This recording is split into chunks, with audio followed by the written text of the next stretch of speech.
দেখুন, আমরা আজকে লক্ষ লক্ষ মানুষ রাস্তায় দাঁড়িয়েছি এই জন্যে, গণতন্ত্রের মা দেশনেত্রী বেগম খালেদা জিয়া, যিনি গণতন্ত্রের জন্য লড়াই করেছেন, যিনি কখনো স্বৈরাচারী সরকারের সাথে আপোষ করেননি, যে কারণে মিথ্যা মামলায় উনি কারাবরণ করেছেন এবং নির্যাতন মেনে নিয়েছেন।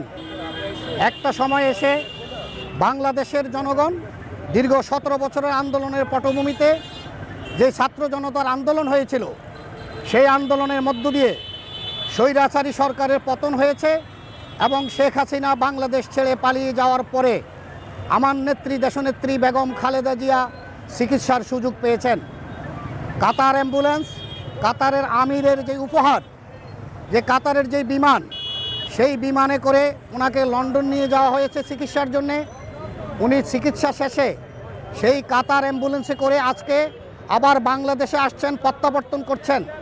আমরা দেশনেত্রী বেগম খালেদা জিয়াকে স্বাগত জানাবার জন্যে, অভ্যর্থনা জানাবার জন্যে জাতীয়তাবাদী শক্তি লক্ষ লক্ষ মানুষ, জাতীয়তাবাদী দেশপ্রেমিকরা লক্ষ লক্ষ মানুষ আজকে রাস্তায় অপেক্ষা করছি। এটাই আমাদের গণতন্ত্রের জন্য সুখবর, এটাই আমাদের গণতন্ত্রকে প্রাতিষ্ঠানিক রূপ দিতে পারে। বিএনপি চেয়ারপারসন দেশনেত্রী বেগম খালেদা জিয়া, যিনি তিনবারের বাংলাদেশের প্রধানমন্ত্রী ছিলেন, তার মতো একজন মহিয়সী নারী, যিনি গণতন্ত্রের জন্য লড়াই করেছেন, যুদ্ধ করেছেন, সংগ্রাম করেছেন, সেই মানুষটাকে যে নির্যাতন করা হয়েছে স্বৈরশাসক শেখ হাসিনা, প্রতিহিংসার বিচারে তাকে কারাগারে রাখা হয়েছে। ওই কারাগারে রাখার কারণে আমার নেত্রী দেশনেত্রী বেগম খালেদা জিয়া ব্যাপক হারে অসুস্থ হয়ে পড়েছেন। আমরা তার চিকিৎসার দাবি করেছিলাম, আমরা রাজপথে আন্দোলন করেছিলাম তার চিকিৎসার জন্যে, কিন্তু কোনোভাবে স্বৈরাচারী সরকার তাকে বিদেশে প্রেরণ করে চিকিৎসার ব্যবস্থা করা হয়নি। আজকে ছাত্র জনতার আন্দোলনের ফসল 5 আগস্ট তৈরি হয়েছে।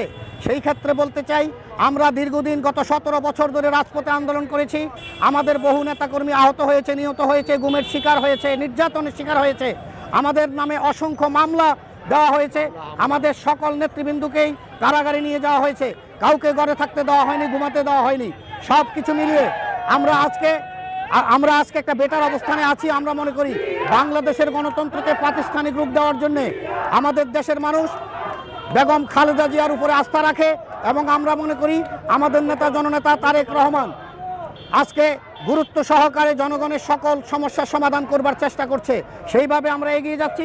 আগামী দিনে যদি বিএনপি দেশ পরিচালনা করার সুযোগ পায়, আমরা মনে করি বাংলাদেশে প্রাতিষ্ঠানিক রূপ পাবে, গণতন্ত্র প্রাতিষ্ঠানিক রূপ পাবে এবং সেই সাথে ন্যায় বিচার প্রতিষ্ঠিত হবে। আমরা সকলে ন্যায় বিচারে প্রত্যাশা করি, বাংলাদেশের মৌলিক অধিকার প্রতিষ্ঠিত হবে, সেই প্রত্যাশাই আমরা রাখছি।